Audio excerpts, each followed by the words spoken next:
It's Friday night. You know what that means. It's time Mm. for another exciting episode of The Devil's Due, and we are live for technically our third live show, if you want to get technical. We're trying something out here, folks. If you are listening, just listening to the podcast, thank you, as always. We are doing a live video cast as obviously the global pandemic is continuing. We've got uh, you know vaccines are coming out, but it's still going to be a while before Drew and I can sit across from each other and record. So we thought we'd explore this option. And we're going to have a really fun show. We're looking forward to it. But before we get into our usual fare, we would be remiss if we did not stop and pause for a moment to do something we unfortunately have had to do a lot this year and a lot in recent years, and that is to remember a life. Um, this past week, it was announced that John Huber, aka Brodie Lee of AEW Wrestling and many others, passed away, unfortunately, due to a lung disease. It was not COVID related. And this really hurt.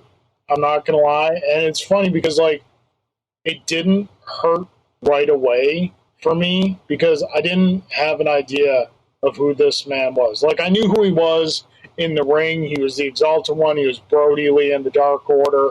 He's great in ring and whatnot. But the unanimous outpouring of love and affection from the entire wrestling world, not just AEW, from the entire wrestling world, made me realize that this world has lost a good man. Two sons are left without a father, a wife is left without a husband, and a good man is lost. So we just want to pause for a moment and just talk about Brodie Lee really quickly. I'm going to turn it over to Drew because in this area, Drew is much more expert than I am. I will simply say, something I've always tried to say is live your life in service to others in such a way that your funeral is standing room only. Because from everything I've seen this past week or so, this man's funeral would be standing room only. So, Drew, tell us about Brodie Lee, the man, the performer. Tell us why this hurts so much. Well, Brodie Lee, where do I begin about Brodie Lee? Number one, Rochester guy. So for us here in the Western New York area, pretty close to home, fair enough, right? And he was big on the independent scene. I'm not going to pretend that I was his biggest fan or even knew of him back in those days, okay? He first came on my radar when he showed up in WWE as Luke Harper, a member of the Wyatt family stable, which was like a little cult stable. He wasn't the leader, but he was kind of like the muscle of the group. And due to his size, his athletic ability, his amazing facial expressions that could express like complete derangement, he immediately like screamed at me as like someone to watch, and I was really hoping that he was going to get some level of push in that company because he just looked like a guy who had it all, right? Didn't quite work out that way in WWE, and that tends to be the case for a lot of people where the potential is just not realized there. So I wanted more for him, and he asked for his release from WWE last year. He was not granted that release. They held him out to the duration of his contract. He was being paid, very well. I mean, not to WWE say what you want. You will make your money there for sure. But there is also a glass ceiling that you might never overcome there. So he saw that, recognized it, and wanted it to go. So he fulfilled his contract, and he came to AEW. Now, the plan for him, I don't know if they had one exactly, at least initially. The same Dynamite, the same Dynamite, number one, was the first Dynamite canceled due to COVID. It was supposed to be in Rochester, New York. Brodie was going to debut there. We were going to be there. Sorry, that I breaks my heart even more now knowing that we didn't get to see that. But on that same episode, Brodie debuted when they did it in Jacksonville. But Brodie debuted and Matt Hardy debuted, and forever the big speculation was that the leader of the Dark Order was going to be Matt Hardy, because Matt Hardy had a sort of crazy, spooky aligned gimmick that could work well with Dark Order. So when Brodie debuted as the Exalted One, it was kind of surprising. But then immediately seeing the direction they took his character, I was like, this is great, and this guy's going to shine in this role. And he did shine in that role. He got that whole group over when they were I'm not going to say that they were not over, but at the end of last year, they were not over. Fans were not into the Dark Order at the time. And I had faith in them only because I had seen Super Smash Brothers, that being Evil Uno and Stu Grayson. I had seen them, on independent shows, and I knew that they were great. So I had faith that Dark Order was going to work in some way. But when Brodie showed up, that's when it all came together. And he got that whole stable on the same page and made them instantly more credible. And then not just on the program on Dynamite. If Carl, I know you watch it based on me telling you to, but if you watch Being the Elite on Mondays, Dark Order has basically stolen that show for the last 6 months or more. And the Dark Order segments were tremendous, and they still are regularly. But when Brodie was there, oh my God, he owned it so hard. So hard. His commitment to his character was so good, and his interaction with the other guys in the stable were so good. He got everyone in that stable over just by interacting with them. Like John Silver and Brodie, man, it's gut-wrenching knowing, that's gone. It's brutal. Yeah. I mean, there's so many highlights. You can watch the BTE and just watch all those highlights that they put together last week for Brodie. And all of them, the paper throwing, the first time he did it, it was so hilarious that they just made it a thing. I think it was an accident, but it was so perfect that that's just a thing. And then, the one, it was funny at the time, but now thinking back on it, it makes me well up thinking about it when, they had Trent's mom in the room, and he threw the paper, or he told her to throw the papers at Silver, and she totally whiffed and threw it at the floor, and he didn't it's the first time he kind of broke. He cracked a little, but then he said, "You better lay down for Sue." And you better fall down. Yeah. You fall down for Sue. Oh man, and Silver did. That was just so awesome. Use language we can't use on the show. I know that. Yeah. Fall down for Sue. That and then so I like Brodie. I liked Brodie Lee, the performer. I loved him. And his match with Moxley was awesome. That chain match with Cody, which it turns out was his last match, that match was excellent. That match was great. Yeah. Brodie had officially arrived. His title match with Moxley was good, but then when he squashed Cody for the TNT title and had that month-long reign, suddenly it felt like Brodie is a big deal now. He is a main event player in the company. And that was the end. He disappeared, and no one would say why. It was a total state secret. I kept thinking they'll just save it. They're just not, if the guy wants his privacy for whatever injury he has, and he'll come back unexpectedly, and it'll be awesome, and they're just trying to keep that surprise. But that was not the case, unfortunately. He had the lung thing, and they found out about it as far back as October. I think October or something like that.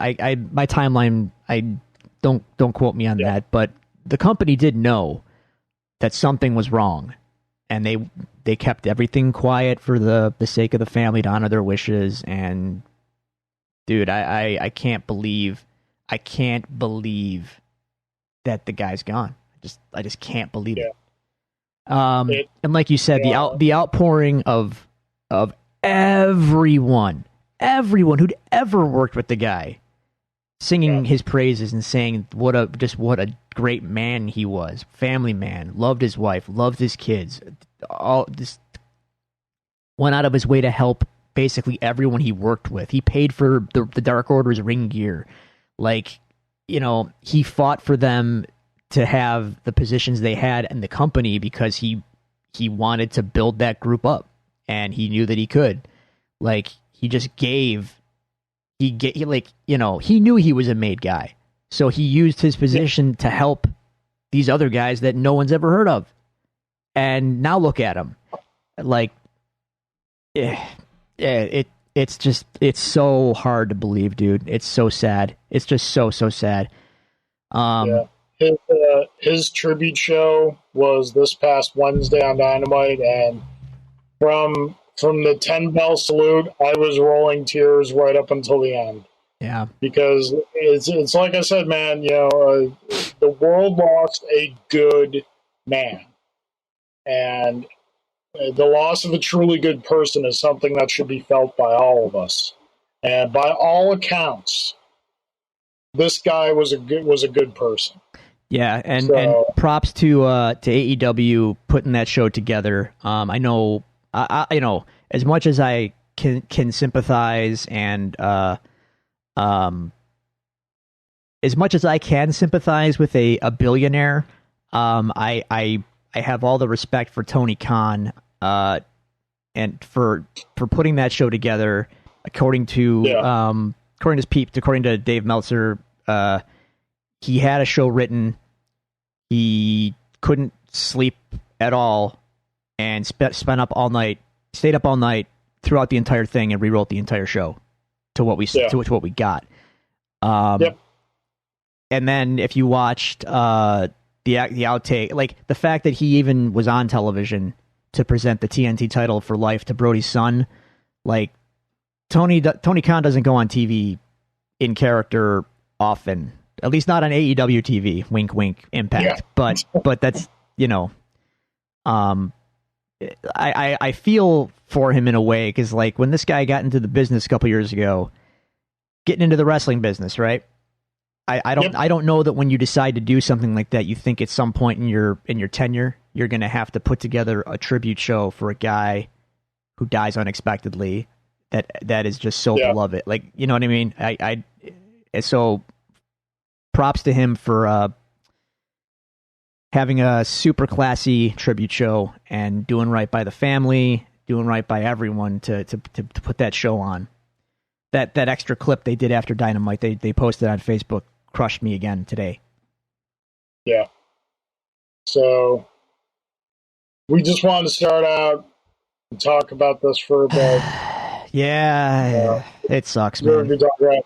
So obviously it goes without saying, for our little show here, for the couple of people who might be watching or the people who might listen to this later, obviously this episode is dedicated to the memory of Brodie Lee and to his family. And we're going to send one out for Mr. Brodie Lee. Drew, I'm holding up.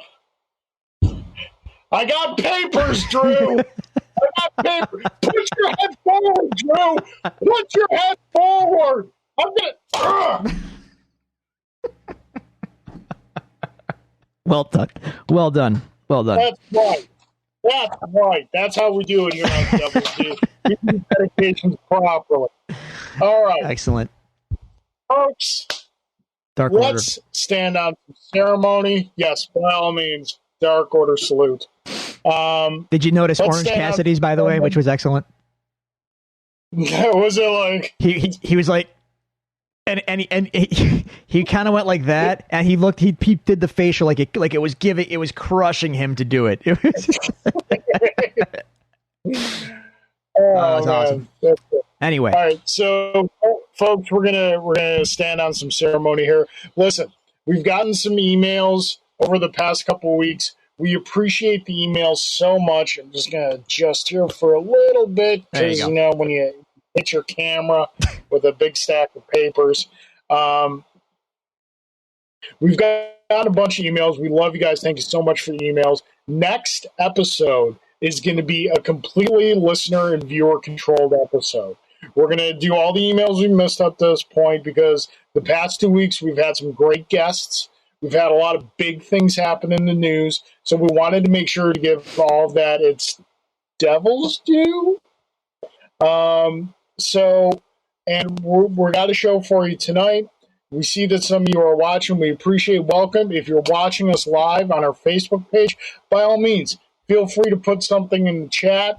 If we are monitoring the chat and, interact with us, interact with each other. This is a new thing for us, so we're kind of finding our way with it. And we'll do our best to integrate the chat with the show. But to get back to some ceremony, sir, how was your weeks, your holiday weeks? Holiday weeks were good. We're standing on ceremony, right? Yes, we are standing on ceremony. Oh, boy. Oh, my. We're standing on ceremony. It has to be done. Is Facebook going to knock us off because you're drinking on the air? I don't care. That defeats the purpose. Suck it, Zuck. Okay. All right. Oh, tonight, for those who are curious, it is... It is the Greater Good Brewing Company, a juicy Imperial 5-hopped IPA. Greater Good V. There you go. See? That's what I got. I don't think I've ever heard of beer referred to as juicy. Juicy is the term. Think of like juicy fruit gum.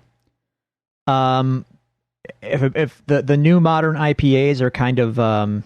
we call them juicy because they're less bitter. They're more, I don't want to say sweet, but they just have a juicier taste to them.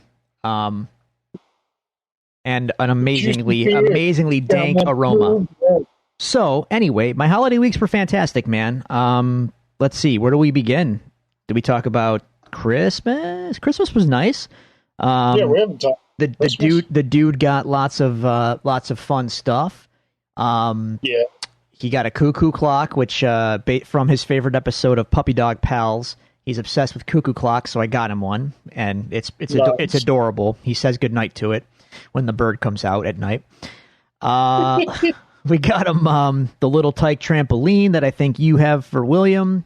Yep. He is not so crazy about it yet, so hopefully he'll get on that and burn some energy because we need him to burn some energy. Let's see. I mean, for myself, Jen got me a really awesome Ninja air fryer. So I did up some bacon wrapped scallops in that bad boy last night. That turned out dynamite. So that was pretty cool. Nice. Got a whetstone so I can sharpen my cutlery, which is a skill that I have to practice at. But I did a pretty decent job for my first time on one of my knives. New cutting board, mostly culinary kind of stuff, for Christmas. Nice. It's fine. Toys for me these days are ridiculously expensive, and I'm going to get that stuff for myself. So Christmas was great, man. Everyone's happy and healthy. And, I made an excellent Christmas dinner. I made some ricotta gnocchi with pomodoro sauce, which turned out amazing. It might be the new Christmas staple, I think, actually. Yeah. Ooh. So that was cool. And that aside, New Year's last night, not much, we have a kid, dude. We're not staying up till midnight anyway. I made, some strip steaks and the bacon wrapped scallops that I previously mentioned, and everything turned out great. So we're good. Ready to leave 2020 behind forever. But remember, I would just caution everyone, things don't magically improve just because the calendar flips. So Yep. Let's make sure that 2021 is awesome by being awesome to each other, taking care of each other. We can being excellent to each other. That's right. And by being excellent to each other, eventually we can party on dudes. It's a solid mathematical equation. The science is tight. I'm for it. I'm for it. How was your holidays? Our holidays were good. Normally our Christmas exists in 3 rounds. Christmas Eve is usually at Julie's family's house, and the presents are open there. Christmas morning is usually just her and I and William, and then Christmas night, Christmas dinner, Christmas night is usually at my mom's house. Obviously, all of that did not happen this year for obvious reasons. But Christmas Eve, we had a big, Zoom call with the family, did some opening presents and whatnot. Christmas morning, we opened up our presents to each other, and then, FaceTimed with my mother later on, and, she did the presents here. Julie got me some really great stuff. She got me these Transformers Funko Pops that are great. Ah, nice. She got me a Soundwave, Megatron, an Optimus Prime, and a Jazz. Killer. So those were really good. I got a neat cell phone holder that is around here somewhere. I got this really cool hat from the in-laws. Saw that, like it. I got a couple hats, a T-shirt. I got some good stuff. Great. Julie got a new Lego set that is very, very big and many, many pieces. I got her the Stranger Things the upside down Lego one? set. Yep.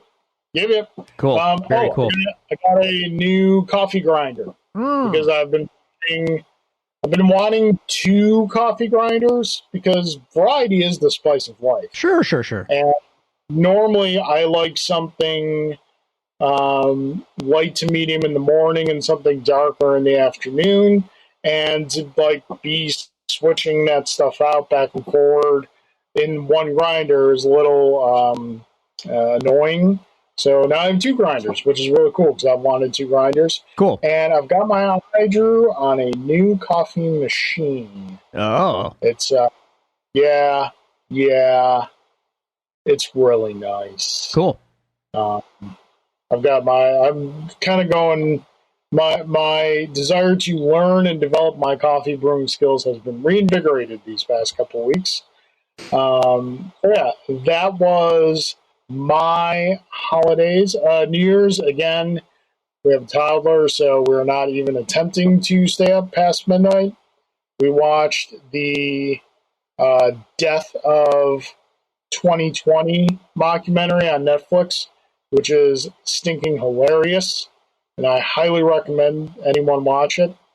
Another thing I got for Christmas that my son and I are enjoying immensely is Julie got me the entire 3-season run of Batman, the Brave, and the Bold. Now, like many, many others, I kind of dismissed this show when it first came out as being lighthearted and kiddie, but when I explored it later on, I found that, yes, it is lighthearted, but it is also an amazing, amazing love letter to the Silver Age of comics. And just fantastically done, and William absolutely loves it. It's a great show that I can watch with him. It's not giving him nightmares like, the Batman, the animated series did. We'll wait now to do so for that.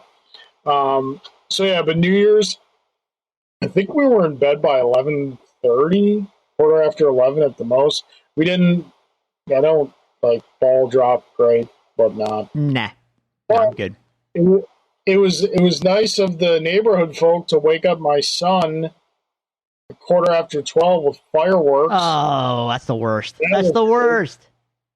But you know what? I mean, given the crap just year that 2020 was, I'm not going to hold it against them. People need to blow off steam. He woke up, he fell back asleep just as quickly. So, well, that's good. That's good. People earned a little bit of celebration this year, that's for sure. True, absolutely. those were our weeks. Dear listener, as always, we would like to hear from you. If you would like to talk to us, communicate to us, you can do so right now in the chat, or you can find us on one of the following social media locations.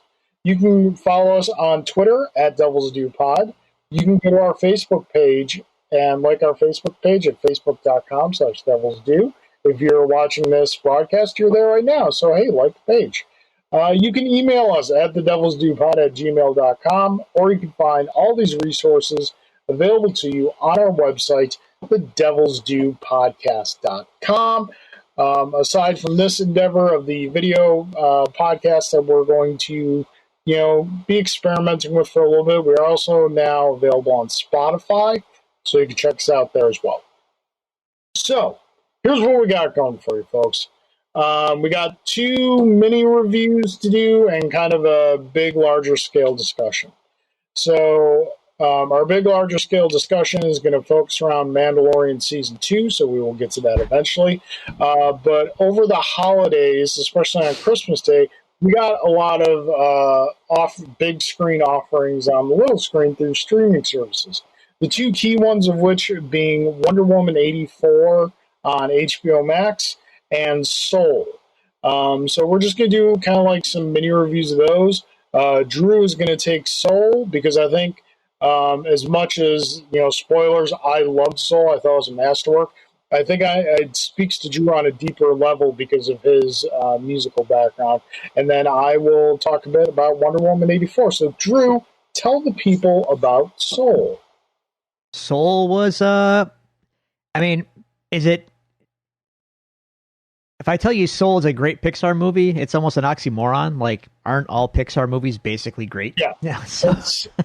Great is their starting line. Yeah, pretty much. Great is the default setting. So I really enjoyed Soul. Do I put it on the Toy Story level? Hard to say. It's a high bar, obviously, and then Toy Story 3. To be honest, I still haven't seen 4, but I feel like the emotional fallout from 3 still isn't done with me, so I don't know that I'm ready to watch 4.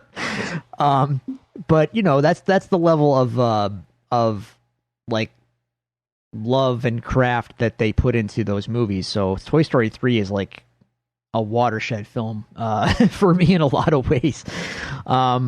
Right in the feels. Soul is great though. I didn't quite get the pure bawling emotion that I did on Toy Story 3 per se, but in terms of a resonant story for me personally, Soul does a good job. The main character, John? Am I wrong? I believe so. Okay. I should know that, right? That's I know 22 is the other character, that I know. Yes. In any case, he's a jazz musician. Now I am not a jazz musician, so by no means Joe. Yes, I'm pretty sure it's Joe. Duh. Anyway, I'm not saying that I'm on the level of a jazz musician by any stretch of the imagination. Not even close. But I understand the feeling of elation, the way music can kind of just transcend your everything and put you in a place, in a headspace, in a trance almost. It is otherworldly, as the movie actually makes into a plot point. That I felt deeply, and I totally empathize with Joe in the movie. Like, he's been waiting his whole life for like the big break. Now, not to say that I have, in quite the same way, but I'm a musician. I have a band. I put out music. I play shows. I do that for myself because I love to do it. But I'm not going to lie, for a good stretch of my, at least, not so much in the last X amount of years, but when you start out doing this, you do hope that a break will come of some kind where you can get out in front of more and more people and you're afforded more opportunity, be that through a record deal or just more recognition in general, right? Always waiting for that moment. So that's Joe's whole life, is waiting for that moment. And that really, like, I was like, man, I know that feeling very well. And then right when he gets it, life ends for Joe in a literal sense. But he has to then, learn the lesson, because these movies are always about learning a lesson in some way. But that's twofold, because the soul he comes in contact with also needs to learn a lesson as well. So they mutually benefit each other and both learn something and both give something to the other. And there's a happy ending for everybody. I thought it was a beautiful movie. The soul portions of it, like the soul world portions, I thought were typical animation style. That was like almost the real world sections were almost jarring, because they felt like some kind of other, like, uncanny valley, like it was almost like watching the did you ever see the old Genesis video for Land of Confusion with the puppets? Yeah. It was it kind of looked like that. It freaked me out a bit. I think it's because it was like a higher detailed environment that we're used to Pixar. New York looked beautiful in Pixar, but the character features were just like, oh my god, this is bizarre. I felt like I was watching the Phil Collins puppet like the whole time. But it was great. Great performances by all the voice cast and all that, and the music. You don't need me to tell you, but the music was stellar, and not just the Trent Reznor, Atticus Ross stuff, which was excellent, by the way, but even all the jazz stuff was just dynamite. I don't listen to jazz or anything. I'm not going to be all like, oh, I like jazz. Like, I'm not that guy, right? But I appreciate good music when I hear it, and like when I heard the music in that movie, I'm like, this is wonderful. It's great stuff. Really conveys all the emotion that the movie's trying to convey in a great way. So musically beautiful, great message in the story, excellent, just good movie. I really enjoyed Soul. Nice. It's considering like the story they were telling and the characters they were using, one might think that like Trent and Atticus would be a surprising choice to score the film. Yeah. Pixar, Disney, Trent Reznor. Yeah.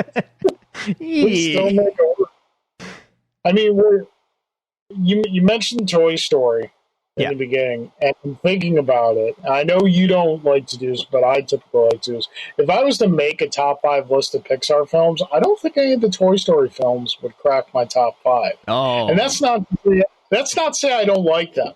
Toy Story is Hall of Fame, but like a lot of their other stuff has spoken to me more on an emotional level than Toy Story has. Which is strange because, as we've discussed on the show, obviously I was very spoiled as a kid and had a lot of toys. But yeah, like something like, I know you'll probably roll your eyes at this, but we connect in different ways with different things. But like Cars 3, to me, is such an emotional story. Like, I feel a real emotional connection to that, because that movie is essentially a love letter to grassroots American auto racing, which is something that I have a strong connection with through my father. But yeah, Soul, I thought Soul was an absolute masterwork, and would definitely watch it again. Wonder Woman 84... So on the other hand, I have not watched this. I do not have HBO Max, so I'm going to have to trust you on this one. Go. So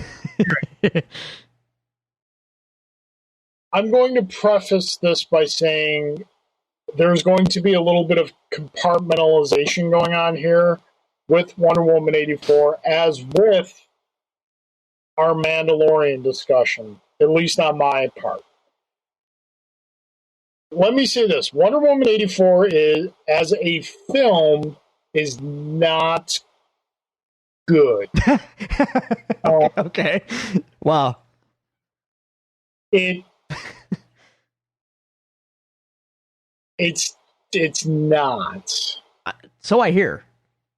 Yeah, the story is just kind of a hot mess. It's all focused around a wishing rock. Yeah. It's Yeah. basically take the part of the third act of Aladdin where Jafar becomes the genie Okay. and make a Wonder Woman movie out of that. It's not. It's just this. Okay. Here's before you give your review. All I can say to that is my gut says that's hokey and that should never have left the first writers' room meeting where that was discussed. That's my gut. However, if you look back at the history of comics, there's been far hokier stories in the Silver Age, especially where so if they're going for a Silver Agey kind of thing, then that's perfectly fine. And that's perfectly viable point to take from it. There are things in there though that you could have fleshed out or explained a little bit better. That's saying something considering isn't the movie like ridiculously long? Yeah. That's weird. Yeah. So here are the things I liked about it. Gal Gadot as Wonder Woman, still fantastic. You know what I equate this to? I equate this to like Superman 3 and 4, where Christopher Reeve is still fully believable and fully awesome as Superman in those films. But you're like, Superman, what are you doing in this terrible movie? And Gal Gadot still has that presence. She has that amazing just screen presence as Wonder Woman and Diana that is still there in this film. The Kristen Wiig as Cheetah, as Barbara Minerva, fantastic. I really would have liked her to be the main bad. And they handled her really great. It almost didn't need to be set in 1984 because they didn't do anything with that. Like, you would think even the soundtrack would be kind of thumping with that, and it just wasn't. That's kind of a bummer. They did the invisible jet, which was kind of cool. But then you're also giving her the ability to fly-ish. Her flight in this movie is akin to Superman's flight when he was first starting out. It's not so big jumps. Proper, kind of. Like, right? Yeah. Okay. Yeah. Okay. So, right. So the film itself, taken solely as a film, is not great. That being said, there is still a lot of value here. The value is the fact that I'm sitting here watching this film and I'm not able to really full throttledly enjoy it because the things that I'm perceiving as not being great are just kind of on the screen right there, putting themselves on my face. Now, my best friend Jim, his daughter Ray, is around about the same age as William, 4, 3.5, 4-ish. Absolutely loves Wonder Woman. She doesn't care about any of this. And she is watching this movie and she is running around and she is having a blast because she is getting Wonder Woman. My friend Susie, who is around about, my age group, grew up with the Wonder Woman Linda Carter series. Wonder Woman, I don't know this for absolute certain, so Susie, if I'm getting this wrong, I apologize for this. She may not have been a comic book reader, but she loved the film because she saw Wonder Woman. And there is a value to this character being present in the zeitgeist that this film still maintains. Did it have a scene like the No Man's Land scene in the first film? Did I ever feel those emotions throughout that film? No, I didn't. But you know what? Others did. And that has value that goes beyond whether or not it's a good film. So if you were to sit down and ask me, is Wonder Woman a good film? I would say no. But I'm happy that it exists. Because you know what, Drew? I've got my Spider-Mans. We have got Daredevil and other things we're going to talk about later. And when there is a part of fandom, for lack of a much better word, that can take joy from this existing and take joy from watching it, despite its quality, what have you, that has value, and that's a good thing. So I'm okay with Wonder Woman 84. I don't think it's a good film, but you know what? There are those out there who are watching it and having a great time, and especially in the year we've just come out of, that's a good thing. Fair enough. So not good. Diana may or may not have, sexually assaulted a guy. I heard that. That's really weird. Yeah. And she spent 40 plus years not dating other dudes. It's okay. I'm just saying mistakes were made. The plot holes are plentiful. Okay. Just checking. Okay. Very holy film. Okay. So yeah. What is it at the point where I would tell you to not watch it at all? No, I wouldn't say that. I would say enjoy it for what it's trying to be. That helps. Feels like a big missed opportunity, if based on what you're telling me. It is, because the first one was really good. So the first one was solid, right? I mean, struggled a little bit in the third act, but overall, solid A minus. Yeah. I enjoyed it, and I thought it set DC up, and look, they'll take the wins where they can get them. Yeah, the first Wonder Woman was a definite win. So yeah, it's a bummer that the sequel seems to have not quite got there. Which, and again, was surprising given the talent they had involved. You had Gal Gadot back, you had Patty Jenkins directing again. A lot of things. I really appreciate what they did with the ending, because the ending wasn't necessarily a punch the bad guy till he can't get up anymore thing. It was kind of smarter than that. Good. Well, that's good. But even in the execution of that, still leaves. But wait, what about? So you know what I'm saying. So yeah, that's Wonder Woman 84. And given that it takes place in 1984, we don't have to worry about Superman showing up or Batman, because in whatever canon we have, they don't really exist yet, right? Right. There is a mid-credit scene. I mean, we probably should have prefaced this by saying spoilers. Yeah. Sorry. Yeah. But spoilers. There is a mid-credit scene that is nice. It's fan service, and I don't say that in a negative way. But in the movie, they establish, they tell you about the golden armor she's wearing, the Kingdom Come inspired armor, and it was worn by another Amazonian who was helping the Amazonians escape the world of man.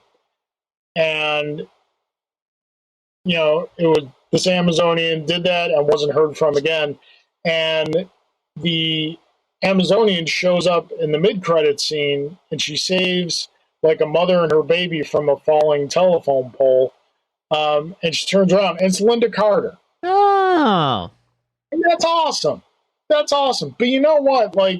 Real missed opportunity. I think I was listening to Fat Man Beyond.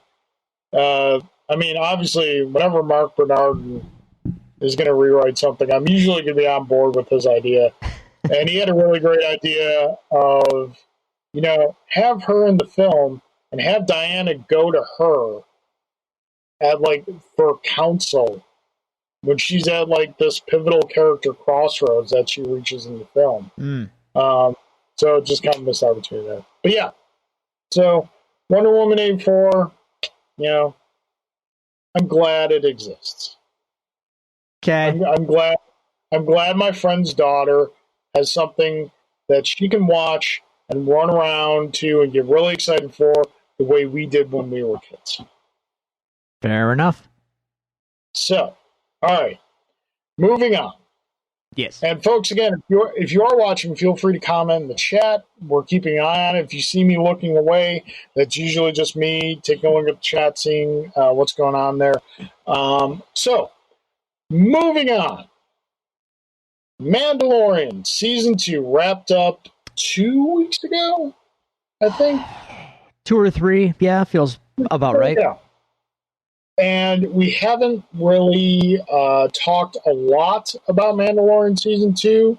That would be the fault of the gentleman to my left or right, what have you. Which one? Yeah. It's got one of them. Whatever. Yeah. I'm literally looking at 3 different screens of myself, just monitoring both of them. So, yeah. Obviously, we would have liked to come at you with episode reviews, but other stuff happened. So we're going to sit down and we're going to talk about the season as a whole. And Drew, you know what? I think we have to start at the end, and we have to start with the 500-pound gorilla in the room. Do we? Because, I guess we do, and then we can get into whether or not that's a good thing or not. Yeah. So, starting at the end, starting at the season finale, and again, compartmentalization. There's 3 facets in which I'm looking at this. There is how I felt in the moment that it happened. Looking at its application to the story, to the Mandalorian as a series as a whole. Yes. And then looking at the effects this event has caused afterwards. Right. So, starting with the first one, how we felt in the moment that it happened. So, I woke up the Friday it came out. I actually woke up early. We're prefacing with spoilers, right? By the way. Yeah, spoilers, folks. We're going to spoil the entire season of Mandalorian. Just making sure. Spoilers. You're being warned. Yes. So, I woke up early Friday morning, get out and watch it, because I knew, obviously, season finale, the spoilers are going to be out there more than normal. So I got up, I watched it, watching the episode, then the X-Wing shows up. And I'm like, they wouldn't. Would they? And sure enough, they did. And Luke Skywalker showed up. And you know what? In that moment, everything that was 2020, everything that was bad and horrific and just had clawed its way at my soul over the past year just kind of disappeared.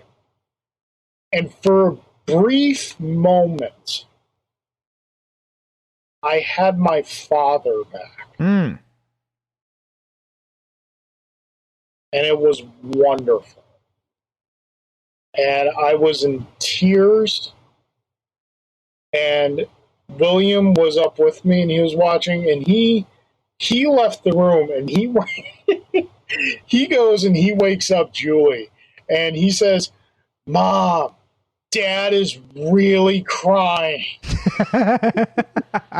So she comes out to the living room worried that something is terribly wrong. What now? 2020? Yeah. And I just looked at her and went, it's Luke. And she looked at the screen and she saw and she knew and she like understood. Obviously she didn't get as emotional as I did, but she was like, all right, nobody's dying. I'm going to go, start to wake up and whatnot and get ready for the day. But like just that moment, that piece of our childhood could come back and be fully realized in front of us in a way we had never imagined before. Obviously, you've seen the comparisons online between that and the hallway scene from Rogue One. Right. Both scenes, I feel, fulfill the promise that was made but couldn't quite be shown in the films of what these characters actually were or grew into. We saw like a fully realized Jedi Master, Luke Skywalker, in his Jedi prime. Something we never imagined we'd seen. And it was an incredible, incredible moment of emotional experience and registration that I would put up there with the portal scene in Endgame as far as an emotional experience. So those were my emotions in the moment. What about you, sir? I'll echo most of that, honestly. I had the same kind of feeling like they wouldn't, right? But then again, would they? So, yeah, as soon as I saw the X-Wing, I thought, well, I guess my immediate thought when I saw the X-Wing was they already set up the X-Wings earlier in the season with the Ranger guys or whatever those guys are. Those patrol guys that were tracking Mando and gave him a pass, those guys. And later on they see Cara Dune, I think, right? But anyway. Yeah. So I thought maybe it's one of them, right? Like they're going to show up. But in the back of my mind I'm like, I don't know. That's those guys showing up to save the day is a little weak, right? Yeah. Given what they established in that episode, fighting one Dark Trooper is like those two guys show up, that's just two more bodies on the pile. Well, you could Deus Ex Machina, which they did it anyway, in any number of ways. They bombed the hangar, or I don't know, whatever. But so for a split second, my thought was, okay, well maybe it's them. But then, no, it wasn't. I think the second, because I think you see him from behind, so you just see a cloak, and it's like, well, that could be anybody's cloak. But then when he turns around and he's still in the cloak, but I saw the black and the belt buckle, and I went, oh. No, because at first they're just showing him on the monitor fighting the Dark Troopers. Yeah, and but the monitor's not in color. I don't remember the exact sequence, but I think there was a revelation point where at first you see the cloak, and I saw the belt buckle. No, because William loves this episode, so I've seen this episode 8 times. Not because I've chosen to. Don't get me wrong, but William's new favorite thing is saying, "Dad, can we watch Dark Trooper Mando?" And I'm like, okay. So no, you see him fighting the Dark Troopers first on the monitor, and that's kind of where you're thinking they could it. The moment of true realization is when they show the lightsaber on the screen and it's green. Yeah. You don't see the belt buckle until they open the doors of the bridge. Ah, right. Yeah, the green lightsaber was like the okay, yeah, it's Luke. And we're gonna look past the bad CGI. Just putting that out there. Face. Not like I bumped on it for like a brief moment. Not Disney's best effort. Let's just put that there. Him and Gene's guy kind of hang out, I think, together. In any case, so yeah, emotionally, a lot. Yeah. And I have a how do I want to get into this? I got a big thing I gotta relay about this scene. But first, let's just get into the Mandalorian. Right, we're talking about the emotion of the moment. We'll stick to the moment. This moment crystallized 20 plus years of things for me, though. So we have to talk about that at some. I mean, I've been really mulling this over. So I've been telling people I'm gonna get it out here. So at some point, I have to get all this out. So in the moment, fantastic fan service at its finest, but yet in the story, given when the story takes place, it makes sense. Like, yeah, who else could it be? You know what I mean? Who else could it be? Yeah. It can't be anybody else. Yeah, so I accept that. I know the story being told. This is who it has to be. Great. Yeah. Moment, fantastic. Transition into the implication on the story. Like you mentioned, given when the story is taking place, given what happened previously in the season, going into this episode, everyone said, like, the most common belief was, if a Jedi is going to show up in the last episode of the season, it's either going to be Ezra Bridger from the Rebels series, or the long shot was Cal Kestis, the protagonist of the Jedi Fallen Order video game, which they've shown this year. Nothing is off the table for inclusion. We'll get to that. But a couple episodes prior, you put up a big flare in the Force, and if you're putting that kind of chum in the water, obviously the biggest shark in the ocean is going to come it up. And the Empire Drew needed a bigger boat because they weren't ready. No, they were not. As far as I'm sorry. Go on. Yeah, as far as the story, it's because it's such a major moment. It's kind of jarring to the story, a character of that caliber being included. But again, it makes sense for the story. And people are like speculating, like, are we going to see more of Luke or whatnot? Yada yada. And do Favreau and Filoni have the Death Star size testicular fortitude to bring out that character for that one appearance and then just say, okay, that's your Luke and move on from there? They might not. Who knows? I think you might get another glimpse, but I think you got the most of what they're going to give you. I'm very happy with what we got, and I don't need more. I don't need more. I do not, because there's you can't do that. You can't elicit that reaction again. Right? Yeah. We've seen it, and I'm glad we saw it.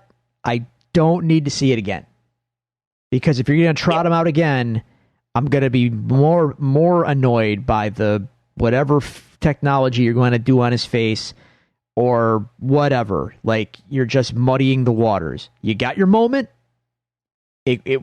We all went nuts. Take your bows and move on. Yeah. So let me ask you this, because this is something I've been thinking a lot about since the episode premiered. Obviously, we're dealing with a period of time in between Jedi and Force Awakens of 30 years. Mm-hmm. So there's a lot of space for telling stories, new characters, whatnot. There's also a lot of space for exploring what happened to characters we know about. And given the cultural impact of Star Wars and how it's just like ingrained itself into our lives, is there a point where we can be okay with or even want them to recast some of the iconic roles with younger talent so that we can get potentially new stories? So I guess what I'm asking is, like, are we treating the roles of Luke Skywalker, Han Solo, and Princess Leia as so sacred that no other actor can ever touch them? Or are we treating them more like Hamlet, where they become characters of such a caliber where they're gonna have different interpretations? I know the Hamlet analogy kind of falls apart because there's not a definitive, depiction of Hamlet, so it'd probably be more akin to like Superman or Batman. Yeah, but like, even in that instance, they tend to have new universes represent each iteration. Yeah. Star Wars is one universe, and if it's on screen now, it's canon. So, no, they're not going to recast those roles. They tried that with Solo, and the movie's fine. Movie's fine. Yeah, it's fine. But two things with Solo. One, it took place in a much further back period of time where Harrison Ford obviously is not going to pass as younger than A New Hope Harrison Ford, right? And two, whether we like it or not, which we do, but Solo did not do well. So I feel like the message received by Lucasfilm and Disney there is we cannot touch those original people again. They are sacred, they're set in stone, and that's it. And you know what? We talked about recasting Black Panther, did we not? Yes. And I kind of said, like, sentimentally, I understand why you would never want to do it. You would want Chadwick Boseman's legacy to be he was Black Panther, the end. Right. At the same time, we talked about the impact, the cultural impact that movie had. It's important that character can live on, and recasting might be the best thing. Yeah. But with Star Wars, I think it's a little different. It just and I hate to say that because I don't want to sound like a hypocrite, but like we're talking about 40 plus years of these people are these characters. Period. And you know what? For a franchise that is so, and this is part of the bigger point that we're going to get into all this. I guess we're getting there. We're getting there now. We're not even talking about Mando really at this point, which is again part of the bigger. Well, this is part of the reason. For a franchise, this franchise can't move on. It just can't. So, If you recast Luke, Leia, and Han, you're proving that you just can't get away from this. So but I digress because I have a much bigger realization, and we still talk about the actual proper Mando season and what we liked, what we didn't like, because I have a lot of thoughts on that too, but the season itself. Yeah, I'm not going to sit here and stand on a rock and say that these characters can never be recast. We can never see them in any incarnation other than these three actors, one of which who unfortunately is no longer with us, playing these characters. Because I love the characters, and I would like to see part of me does want to see new stories about these characters, but again, that's very sacred ground that you're treading on, and if you're going to do it, you've got to make sure you do it right. So I'm not beating down Disney's door for a Luke Skywalker Disney Plus series starting Sebastian Stan. Right. But if they came out tomorrow and said, hey, we're going to explore the possibilities of including these legacy characters in something new, either in this time period, this 30-year time period, or in stories prior to episodes 4, 5, and 6. I've always said there are two movies you can never remake, and that's the original Star Wars and Casablanca. But if Hollywood has shown us anything, those one day that's eventually going to happen. All right, let's move into the third phase of this. Let's talk about the effect and like the shock waves of this after it's happened. And this has had like positive effects, but in my opinion, from my perspective, predominantly, unfortunately, negative effects. Because please go on. Obviously, the positive effects, like we talked about with the emotion of the moment, getting that thing that was established and whatnot. The negative effects, I feel, are a lot of people's need to tear down something in order to exalt something else. Like, everyone's saying, coming out and saying, Jon Favreau and Dave Filoni saved Star Wars, death to the sequel series, whatnot. Like, no, you guys are missing the point. There is nothing that has been created that has the Star Wars name on it that hasn't brought joy to someone on some level. And those things, even though they may not be your cup of tea in Star Wars, those things don't need to be torn down and belittled to elevate this moment that Luke Skywalker showed up and got back. This was not a moment where Star Wars was saved. First off, Star Wars didn't need to be saved. And just seeing a lot of the toxic fan reaction to this moment has been somewhat disheartening. Unfortunately, not surprising as far as 2020 goes. Well, it's Star Wars, man.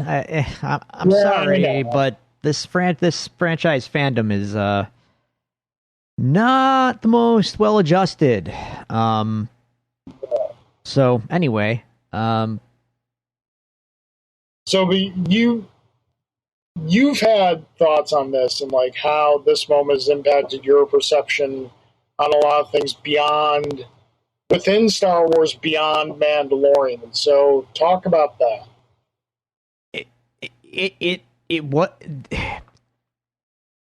That Luke Skywalker showing up and seeing all of that. Now, we can get into some discussion on would Luke Skywalker post Return of the Jedi do those things that he did in this episode. And I might contend, as cool as it was, I don't know that he would do those things, because I have a very different interpretation of the character post Return of the Jedi than Star Wars fandom seems to have X amount of years removed from Return of the Jedi. This is part of my larger point, and I guess is this where you want my big revelation that hit me? Okay. No, go ahead. Yeah. So, for however many years, what year did episode 1, 99? Episode 1 came out? Is that yes. right?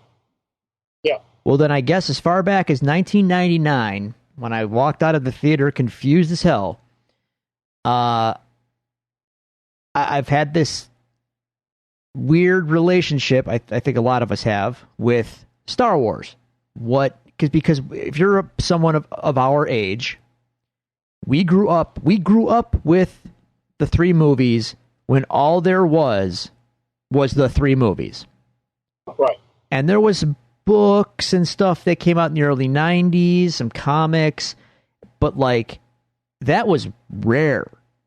You know, that was like ancillary and that was even kind of a big deal at the time for fans that grew up with it in the VHS generation. Like, oh wait, there's more Star Wars. Oh wow, you know, it was real novel in a way, right? Yeah. The movies in between 1985, Lucas basically shut Star Wars down in 1985. Right. So in between 85 and when the first Zahn book came out, which I think was like early to mid 90s, there was nothing. Nothing. Absolutely nothing. And in that time span, a generation grew up with these movies on VHS, and they were the Bible. Okay, as far you know, they were it. You were in it. This was it. This was your religion. Start this, and here it is. Here is the tome. This is it. And that's me, right? But it's not just that. It's not just the fact that I grew up with that. That moment when Luke Skywalker shows up in Mandalorian, all the confusion over the prequels and their legacy, the sequels and their legacy, and like all this. Hell, what is missing from Star Wars? What does it need? Why doesn't it feel the same way? Yada yada. Crystal clear the moment Luke Skywalker showed up for me. And I'll tell you, this is it. This is the epiphany that I had. And you can disagree. Star Wars is the story of Luke Skywalker, told over 3 movies from 1977 to 1983. It was designed that way. The entire world, universe, script, story, and characters are there to support that story in those 3 movies. And that story ended in 1983. And we loved it. And our imaginations had run wild for so long thinking about what could have been, what things meant, what illusions were, and we had all these we had the toys that we could have all these imaginary battles and fulfill our fantasies. But at the end of the day, Star Wars was the story of Luke Skywalker. It was. That's what the scripts were. It was Luke's journey. And it ended. Until it didn't. Until the franchise had to become a thing. Now, if you love the world and you love all the prequels and all this ancillary stuff, and I love The Mandalorian, so don't get me wrong. I do love some of this stuff. But I've gotten to a point in that it was the moment that Luke showed up that it just all dawned on me. I will never love any of this the same way because ultimately it's not the same. It's ancillary. It's extra, and it doesn't matter, and it will never matter to me in the same way. And you might think I'm just an old man shouting into the sky or whatever, old man yelling at cloud. But those 3 movies were Star Wars. Star Wars ended at a certain point until it got brought back and they had to make sense out of all of it and tell new stories with it. And clearly that's been a real mixed bag. And it's been a mixed bag because there's just no clear protagonist that we follow and root for and empathize with and follow on the journey the way we did with Luke Skywalker in those original movies. That was my big epiphany, and I couldn't I couldn't understand that until I saw Luke again on that ship doing all that stuff, which I have feelings about as well. But again, when I saw Luke again, it was like, I get it now. Like, the emotions came back in me in a big bad way. It was like, oh my God, Luke Skywalker. Look at Luke Skywalker. Luke Skywalker in 2020 on my television screen doing stuff. And I felt like I hadn't felt since I was a kid watching Return of the Jedi in that moment. And that's when it just became clear to me. I'm in this for Luke's journey. Luke's journey ended, and I'm okay with that. And all this other stuff, I'm not saying you can't love it. I'm not saying that, you love what you love. Go nuts. But I have a very clear picture now, and I'm okay. I know Star Wars is never going away. I know Star Wars is never going to die. Too much money at stake. But for me personally, I will never have the emotional stake in it that I had with Luke Skywalker as the central focus that it was designed to be. I mean, for anyone who has watched the show or listened to our show up until this point, have heard us discuss Star Wars numerous times, anyone knows we both approach Star Wars differently. Yet we love it equally.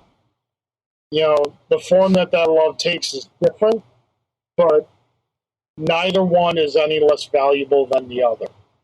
I think that, I would say for most Star Wars fans, if you could say you can only have one Star Wars thing for the rest of your life, they would say, I need the original 3 films, and that's it. Because regardless of how you approach Star Wars, regardless of where your fandom originates from, those 3 films are at very least the bedrock and foundation of everything that is Star Wars. For some, it differs for others, whereas for you, those 3 films are the foundation, they're the house, they're everything. The beginning, middle, and the end.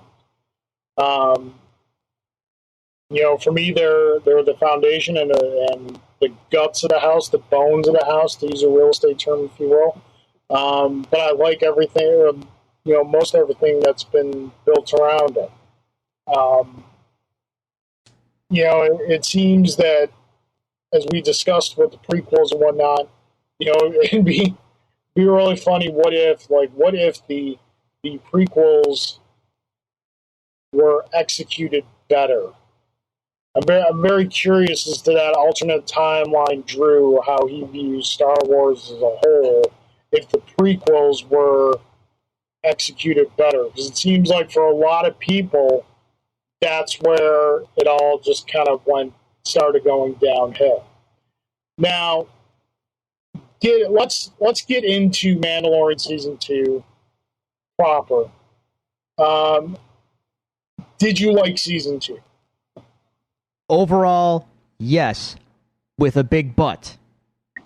So, yeah. Yes, I did like Mandalorian Season 2. Some great episodes, some great moments. We get to see returning friends.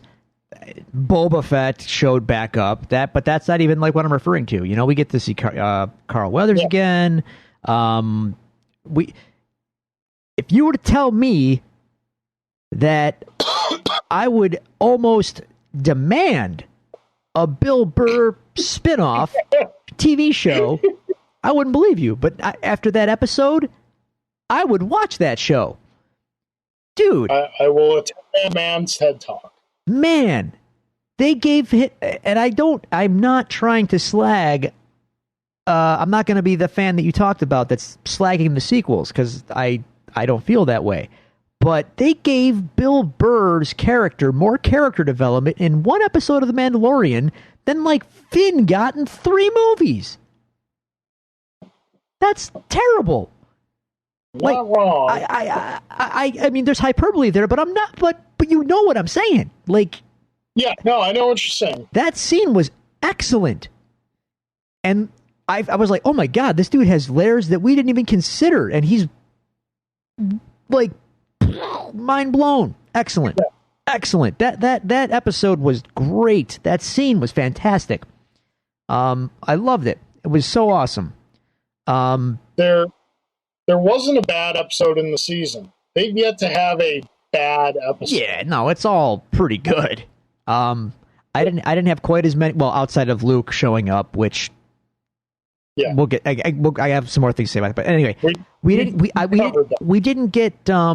We kind of covered. I have one other thing I want to talk about that, but there was no like emotional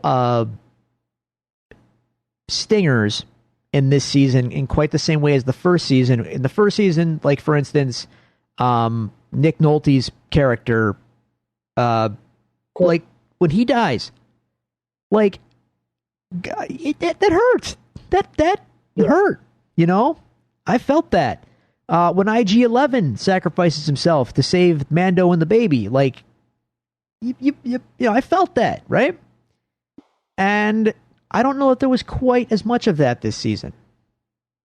We didn't really have any character deaths, like big character deaths. I'm not saying people had to die. It's just the overall emotional. No, I get what you're saying. Yeah, it was. I think this season was really good. I think, if anything, this season is where they kind of went, listen, if it's said to be canon, it's fair game to be included. Because there were things from the films that were included, there were famously things from the animated series that were included, and there were things from even video games that were included. And they're just, you know, setting a bar saying, listen, this is a world in which stories happen and exist in other places, and because the form of that story may be different than the form of this story, it doesn't mean it's not happening in this world. And that's something I really, really liked that they did. Obviously, up until Luke showed up, the biggest thing that happened this season was we got Ahsoka as a live-action realization, played fantastically by Rosario Dawson in an episode directed by Dave Filoni. The episode itself, like Ahsoka's appearance aside, the episode itself is just like a fantastic homage to like Kurosawa, samurai fights and Western, you know, gunfights. Michael Bihn's in the episode, which is just awesome. And it's seeing that character, and I've watched both Clone Wars and Rebels, and really enjoyed that character. One of the few new characters, when I say new, I mean like created post original films, that has really ingrained herself and ingratiated herself to the majority of Star Wars fans. Just a well-written character, well done. Her journey in Clone Wars is very well fleshed out. She famously leaves the Jedi Order. She disagrees with it and leaves it. So she is not a Jedi, per se. And just like how Rosario Dawson played her was pitch perfect. You know, again, a character that's fully realized and confident, but you still see like a lot of the tragedy and heartache that she has had to go through. You know, Boba Fett, I've never flown the big Boba Fett fan flag and whatnot. But I thought, okay, it's like I've always said, tell me a good story and I'll forgive you some sins. You know, one thing I didn't want them to do this season that they ended up not doing, that I'm sure with the Book of Boba Fett coming out, we're going to find out sooner or later, is telling me how he survived. I don't care how he survived. It's like, he's here. He clearly has, like, you know, scars on his face and head. So it clearly wasn't easy getting out of the Sarlacc pit. You know, one thing I absolutely loved, it's going to sound weird, but I got to see the inside of Boba Fett's ship, and they showed kind of like how when it takes a big gyroscope. Like, that is so cool, because that is one of those things. Ever since seeing that ship in Empire, you're like, how does that work? Okay, Yeah. How did this? And they showed it, and it wasn't like they didn't focus on her or anything. No, You had to, like, kind it just happens. You're just like, thank you. Thank you for that. The appearance of Bo-Katan and Katie Sackhoff playing Bo-Katan, who voiced Bo-Katan in the Clone Wars and in Rebels, and gets to play the character now, and just like fantastically done. Seeing these characters that I've grown to really enjoy and love in these series transferred into a new medium of this world, and being able to see them in this story, and like, I'm happy that you now get to meet these characters. You may not feel about them the same way, and I can only hope, and I'm sure that Favreau and Filoni have proven, masterful storytellers throughout this, that you will develop an appreciation for these characters as many of us have. But you getting to meet these characters was a great thing for the season for me. And like, you didn't, the fact, and we talked about a couple of the episodes, mid-season and whatnot, like, the fact that they came from the animated series didn't lead you to immediately discount them. You just like, okay, here they are. They're part of the story. They weren't. They seemed. They worked in the story. I trusted Favreau to introduce, like, and this is also part of my gripe with this season, but my statement overall is they keep everything focused on the Mandalorian. This is his story, so we're not going to divert too much away, so we lose focus of that. So they were in service of his story. Their paths cross, but we're always on Mando's path. We don't go off with Bo-Katan. We don't go off with Ahsoka. Like, they're just there in service to Mando's story, and they're interesting. They're cool. I mean, Katie Sackhoff fan since BSG, so great to see her here. Yeah. Fantastic. Let's go. Sign me up for more. And Ahsoka, Rosario Dawson, again, big fan. So great job. If fans are happy that they're coming from the cartoons and they think that they're happy with the performances and whatnot, great. I'm happy for them. For me, it's neat. I'm always looking at things from a slightly bigger perspective, and Bo-Katan and Ahsoka serve the Mandalorian's story. Din Djarin's story in this season. Yeah. Now, this is where things get kind of dicey, though, because the point of the season, there was two main thrusts thematically of the season. One is, hang on, I might have lost track. Okay, there's two main thrusts of the season. One is Din's. Are we cool calling him Mando, Din? You know what I'm talking about? I don't even know how people want to. Okay. Mando. The one main thrust of the season is establishing Mando's clear bond with the child, with Grogu. We learn his name. Grogu. Yes. Yay. It's whatever. It's a name. So we start the season. He's still on the mission to deliver him. But we also see there is a connection deeper than that forming. That's prong one. Prong two of the season, which Bo-Katan plays into, is Din's crashing up against what it is that he believes in terms of being a Mandalorian. His interpretation of that is, I can never take this helmet off if people can see me. Yet, like, I can never take it off in front of someone. This is the way. This is the way. Yeah. He meets Bo-Katan, Sasha Banks, respect. And those characters show up, and they're Mandalorians, take their helmets off, and they immediately say, "Oh, he's one of those." He doesn't even know about them, like that. That's even a thing. Yeah. So clearly his worldview is being challenged. Like, wait a minute, maybe this is not the way. They're not the way, but they're Mandalorian. Why am I doing this and they're not? So he's being challenged. Bill Burr's character shows up, and he, like, that conversation in the truck was pretty direct. He's basically, he calls him on like everything. It's like, so what? You can't be seen by anybody, or you can't show your face, and there's a difference. You know, like he basically says, like, there's a difference between what you think and what you're doing. Yeah. And then when he takes this helmet off, and that's another big moment. He takes the helmet off in that base in front of other people because the child's life is at stake. So we've already established he is now he's more committed to Grogu than he is to the way, to what his way has been. And these are all big thematic moments. And so great, fantastic.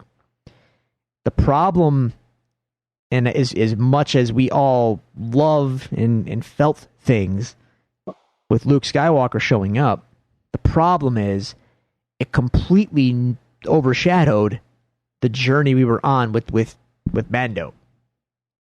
Like, totally overshadows it. Totally. Yeah. It's like you're going to remember 10 minutes, not 8 episodes. Yeah. Look what we've talked about up to this point. Yeah, like you're going to remember Luke Skywalker, not the fact that, you know, the Tornado DDP is now Star Wars canon. Yes, that's right. She legit did that. Right. Yeah, no, I get what you're saying there. I think that even though there is that overshadowing, Season 3 is looking really interesting because the big hook sure. of the show has always been Grogu. He has been the one that has gotten casual viewers to watch the show. Now, you know, do you remove him for an entirety of at least one season? And it seems like in a lot of ways the story is steering Mando towards Mandalore and things that happen there. Like, we learned that, you know, like you mentioned, when they say, oh, you're one of those, that the ones that he is pledged to and whatnot are considered an extreme Death Watch, or considered an extremist sect of Mandalorian culture. Right. Now, Death Watch fleshed out a lot in the animated series. But like, it seems that the story of Mando is not completely unlike mirroring the story of like a Luke Skywalker or an Arthur before he's king. Like, you know, not saying it's going to go there with him being the ruler of Mandalore, but that's definitely a direction they could be steering. And we could be seeing him from those small, humble beginnings before he finds his Excalibur or finds the way that leads him back to Mandalore to reestablish it. Well, because I don't know canonically where Mandalore is right now in this time frame. Well, here's the thing. I wouldn't worry so much about that. Only because my read of it is, you are right that he is now being pulled into that Mandalorian leadership conflict, right? Right. And that seems to be the direction of his story. But I also think you're missing the big picture. The big picture is he sends Grogu off with Luke. Now, number one, he did that a little too easily, a little too readily, and I think the writing and the execution there was a little slack. Because I say that because, number one, he doesn't know who Luke is at all. He just shows up and wrecks stuff, and he just goes like, "Oh, hey, are you a Jedi? Okay, here," which flies in the face of the connection that we talked about and the theme of the season being that connection. And even when he's going to send him off, to further illustrate the point of that connection, he takes his helmet off again so that Grogu can see him without it before he goes. It's like, it's so obvious. Like, the point of this show, all that Mandalorian stuff, yeah, they're going to probably do something with that, but I think the bigger thematic issue is going to be Mando is not, he's not whole because he let the kid go. So I expect season 3 to be him. All the other Mandalorian stuff is going to happen, I think, but that's not going to be the point.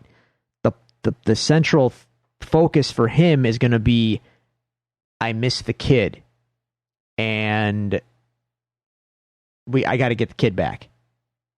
There's going to be some kind of thing that's, because you and I both know, we both know that kid does not die when Kylo Ren burns down the temple. Ain't happening. He better not. No way in hell. Not a chance. Not a chance. So you've got, and not to mention, in terms of time, we've got plenty of time between that Mando and Force Awakens where he doesn't have to be there. So I would say that the next season of Mando, whenever that happens, by the way, you're going to see Mando go and get the child. They will be together again, and it's going to be very important. Like, I think that's just Mando's journey at this point, is realizing that's what he need. That's his way. His way now is raising that child. Yeah, I don't. I think that the conflict within him is that his culture and being shown a way of life they'd never known before, what he perceives his culture to be, the Mandalorian culture, the way. You know, he was tasked with returning Grogu to a Jedi. Like, that was his task and what he had to execute, and he was fully dedicated to doing that. Now, along the way, he established a strong emotional bond with Brodie. And I don't think that the releasing of Grogu to Luke was necessarily easy for him, nor do I think he did it easily. I think because in a lot of ways he also showed trust in Grogu, because Grogu showed, you know, through his, and again, the puppet work on Grogu is beyond amazing. What the emotions they're able to get out of a puppet. The only time I ever bump up against is when someone picks him up, because they just blatantly looks like a toy. It's like when they pick up Gizmo. Yeah, exactly.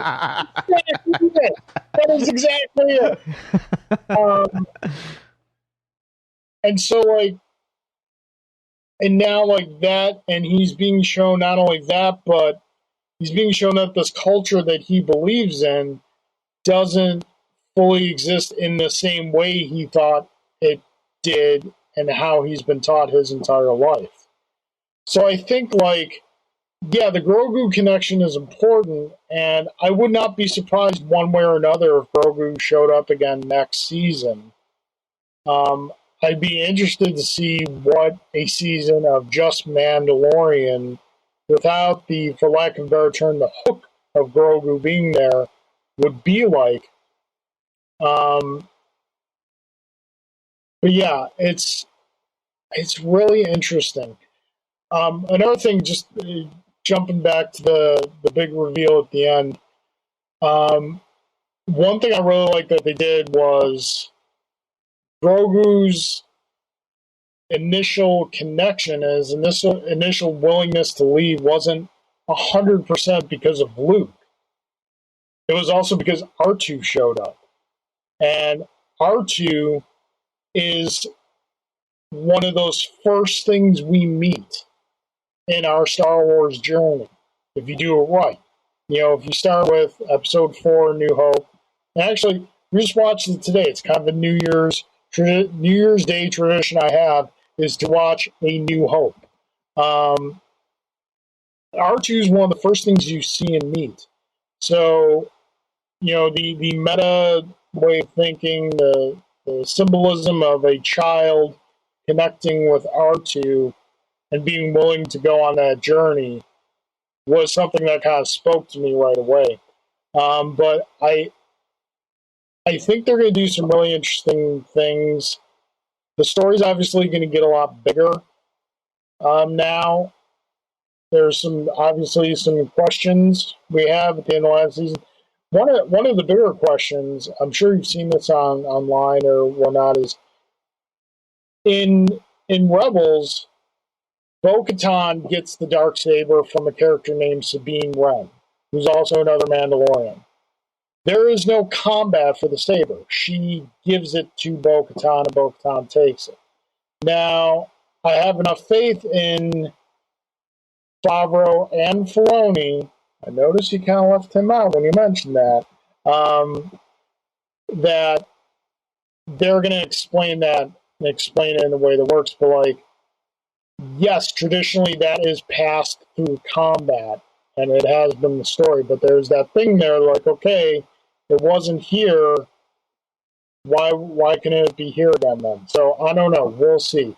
I thought it was a great season. There's nothing they did that I didn't like. I'm really interested to see where it's going to go next season. Just like the deep cuts that they're willing to do. Like I mentioned to you guys in the chat, I think it was last week or something. And there's another, they call it the Gallery series on Disney Plus. Last season they did 8 episodes of it. This season they just did 1 hour episode. It's all behind the scenes stuff. Some really cool stuff in there. And ironically, and it shows you how tight a lid they kept on this. There is nothing about the Luke Skywalker reveal in the Gallery series episode. Because you got to figure that's all got to be shot and edited way beforehand. So they were keeping a tight lid on that. I hope we get some sort of behind the scenes thing on that at some point.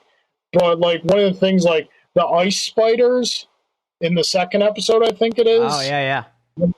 On Planet, those are an off the page Ralph McQuarrie design that was not used in Empire Strikes Back for Dagobah. How Favreau and Filoni are so tuned in to this world, and they know, yeah, you've seen the memes out there, but again, the memes are another example of tearing something down to exalt something else, and I don't agree with that. But they understand what it takes to satisfy, for lack of a better term, OG fans like us, and still appeal to and bring in new fans. And they are just knocking it out of the park. Yeah, no, I agree that they are doing a tremendous job. I'm not gonna poo-poo the memes too much because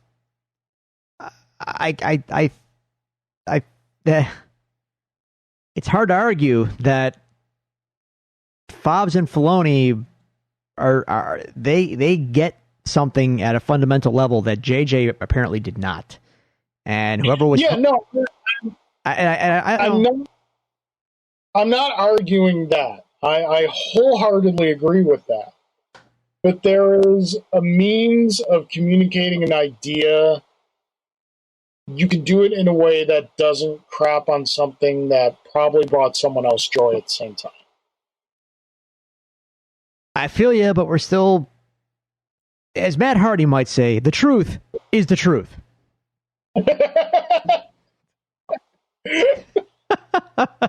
I'm happy that I can say that to you. You understand what I'm talking about. The truth is the truth. In any case, I'm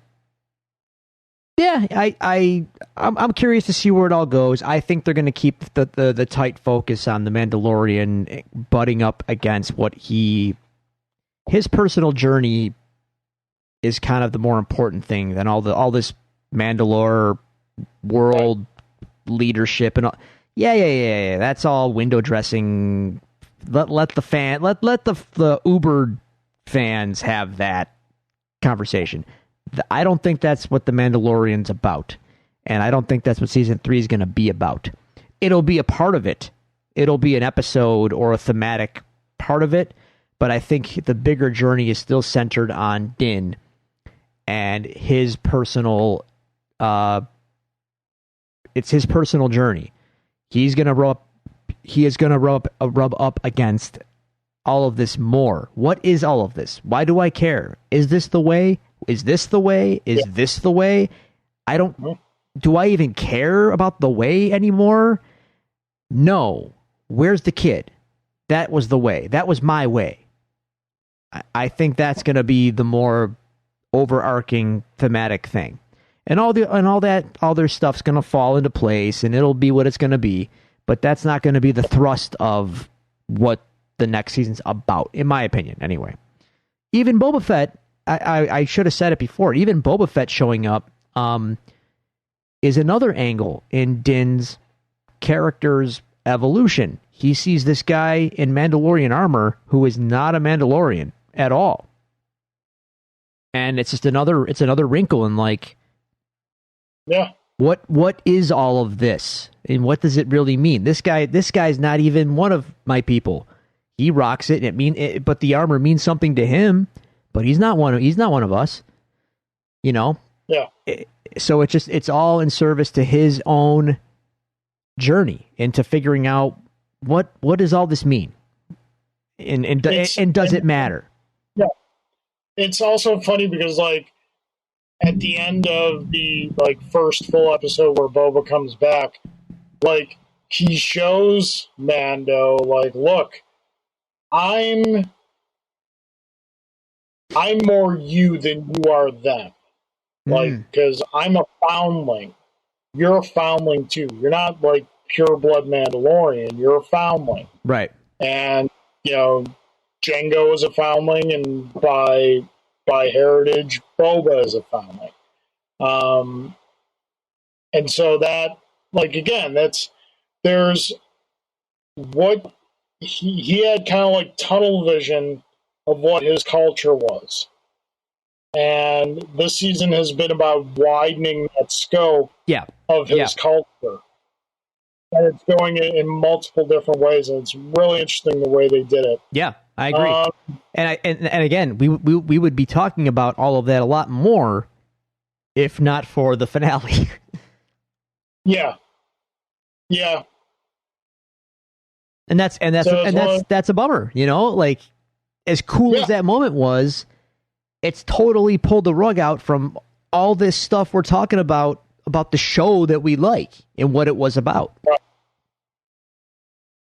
So, yeah, no, you're not wrong. You're definitely not wrong. But the important thing is that, you know, we still got a great season. Yeah. Oh, dude, totally. Mando's great. Season 3 apparently is coming in less than a year. So, really? Okay.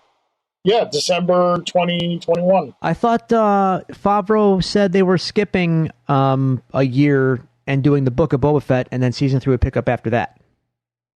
As far as I know, they announced season 3 for 2021, unless they said something after, because everything I saw said Mandalorian season 3, 2021. I do not remember, per se, if I saw this before or after the finale.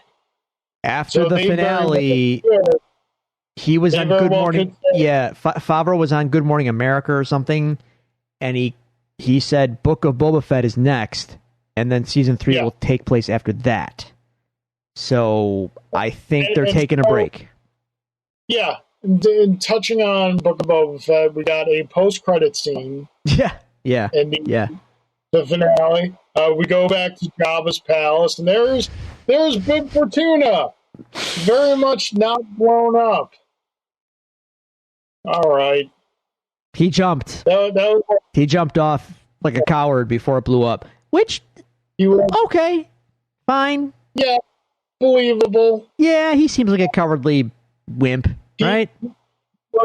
He was fortunately blown away from the sail barge. Yeah. So it's not just it's not just a clever name. Yeah, and he's trying to live up to Jabba. He's trying to live up to Jabba the Hutt. Yeah, right. Oh boy!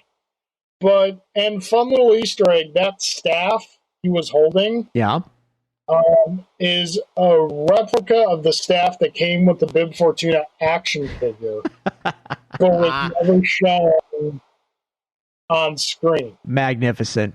That's fan service I can get behind. Yeah, but Boba Fett shows up, shoots Bib, and just sits on the throne. I am totally okay with Boba Fett, the Godfather. Yes, that's great. I don't need to know how he survived.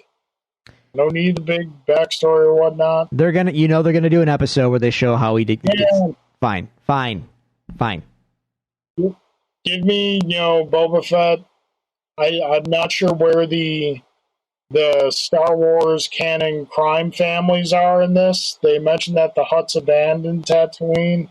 There's the Hutts, the Black Sun Syndicate, couple other things. So who knows? We'll see. Yeah.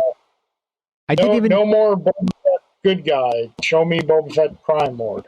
Yeah, that seems to be what you're going to get. So, I don't know if we're going to get a chance to talk about this again before we've said pretty much all we want to say, right? Yeah. But I do want to throw one last thought on the Luke scene at you. We might have talked about this in chat. This is just, going back to there's the original movies and they are what they are, and that's Star Wars to me. Yep. As cool as it is to see Luke go off and destroy and be full height of his powers Jedi. My contention might be when he throws his lightsaber away at the end of Return of the Jedi, it's not just it's a pivotal moment. It's the moment where he realizes combat and fighting don't make him a Jedi. It's when he refuses the dark side entirely, and all that it encompasses. He throws his weapon away and says, "I'm a Jedi. You failed. Come at me." Now, granted, the Emperor goes at him hard after that, but it was that act of pacifism that fully commits Luke to the Jedi cause. Let me take it a step further than that. Go. My interpretation of the Jedi and the Force and Yoda in particular had always been and will always be, Attack of the Clones, get out of here. Yoda did not use a lightsaber because he didn't have to. Number one, he never had to because he was just that strong in the Force, telekinesis, and all that business. Whatever you want to call it. He was so strong and so connected that physical combat to him was beyond. It was beneath him, far beneath him. And on top of that, it flew in the face of his whole ethos and being, which was basically wars not make one great. And a Jedi uses his knowledge, uses the Force for knowledge and events, right? Never for attack. Right. Never for attack. The lightsaber. So, in other words, when Luke renounces the lightsaber at the end of Jedi, that's when he becomes a Jedi. a true Jedi in the sense of like Yoda. Not like Obi-Wan, not like the Knights and all that. No, he's not a Jedi Knight anymore. He's a Jedi Master. Combat, lightsaber, that's beneath him. So when he shows up in Mando, like going full Destructo mode, it's like, it's cool. Look, we already said, it's cool. But on the deeper level, it's like, it's beneath Luke Skywalker at this point in his life to do any of that. I will throw one caveat at you. The only way it makes a sense that I can reconcile it and be okay with it, he was going full Destructo Jedi crazy against machines, not against living beings. And I think that's in character with Luke Skywalker at that point. So, one of the things that I love in storytelling is when the moment where evil realizes it's going to lose. And my favorite moment in that episode was when Moff Gideon looked at the monitor and knew who was there. And the fear in his face. That moment, chef's kiss.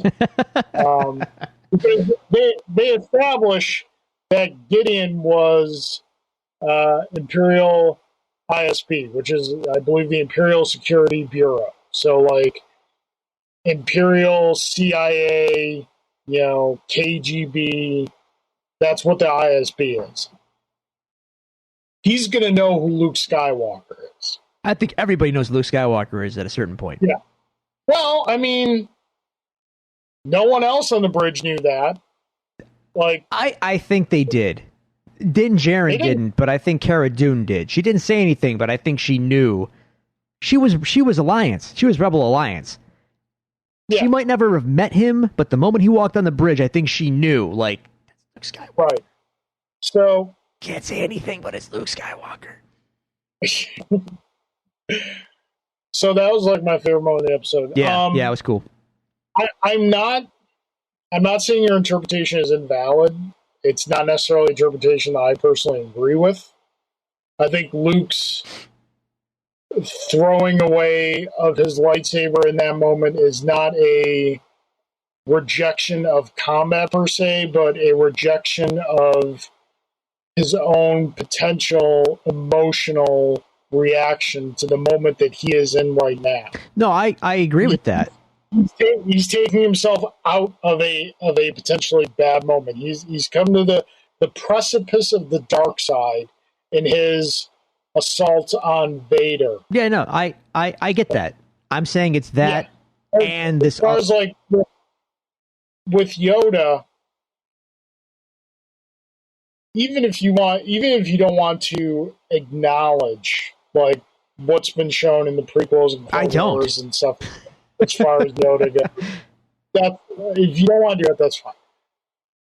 If you simply take Yoda for as he is in Empire,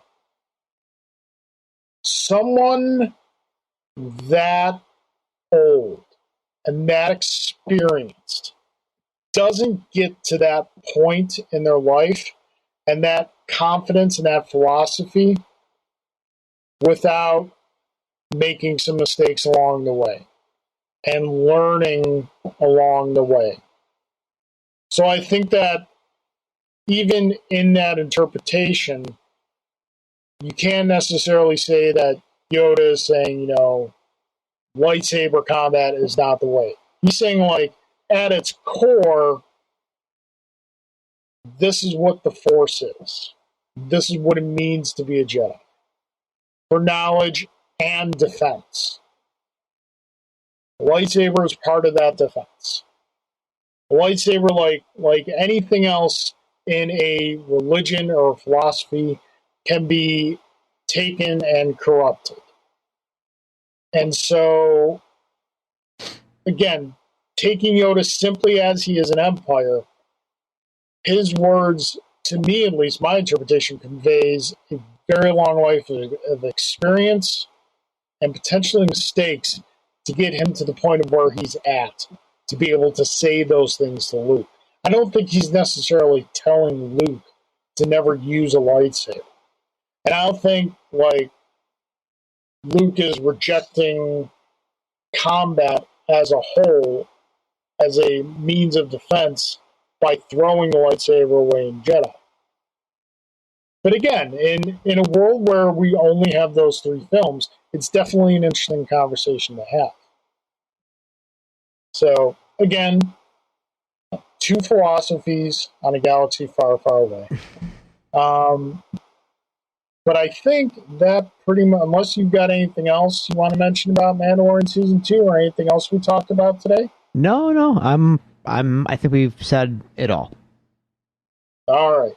Well, folks, this was a lot of fun. It was nice to be able to actually see Drew again. And Drew, there's his drink. Timing, see? Timed it perfectly. Barely my water. This was a lot of fun. We're definitely going to do this again, quite possibly going forward. We appreciate you as always. Next episode, it's all about you guys and gals. Listener questions, viewer questions, interact with us in chat. We'll be back here probably live streaming again. This will also be available. This is our standard episode that we're doing. So this will be available later in the week on all the normal outlets, iTunes, Spotify, Google Play, all the usual stuff we tell you about.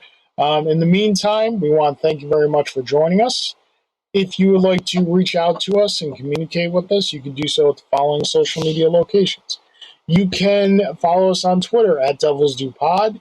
You can like our Facebook page at facebook.com/DevilsDoPod. You can email us at thedevilsdupod@gmail.com, or you can find all these resources available to you on our website, thedevilsdupodcast.com. That being said, Drew, any last words? Happy New Year, everybody. And as I said earlier, be excellent to each other. Let's make sure 2021 is better than 2020. Indeed. Well said. Just I see you. get papers. All right, folks. This has been a lot of fun. Brodie, we miss you. Rest well. Yeah. Have a great week. Let's have a great year. We love you guys. Thanks for joining us. Have a good one.